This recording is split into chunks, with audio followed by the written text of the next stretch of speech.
Welcome to Luca is a Billionaire, where the only thing I invest in is your answers. You start with a pot and steamer basket that match. This prevents water contact with food. Place 1 to 2 inches of water in the pot so steam, not boiling water, cooks the food. Once the water is simmering, arrange cut vegetables or protein in a single layer so steam circulates evenly. Avoid overcrowding.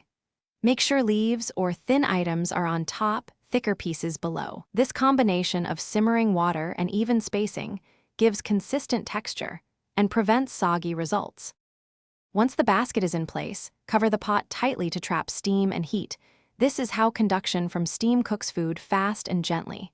Maintain a steady simmer rather than a vigorous boil so the basket stays dry on top. Monitor through the lid's condensation. Lifting releases heat and lengthens cook time.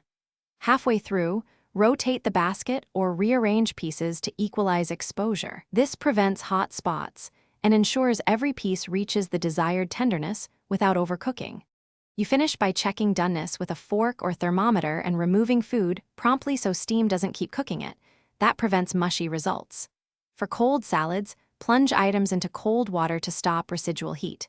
If food is undercooked, return briefly to steam. If it's soggy, next time reduce water level or shorten cook time and avoid overcrowding. One quick troubleshooting tip. If steam condenses and drips on food, lower the water slightly or use a taller basket to keep food dry.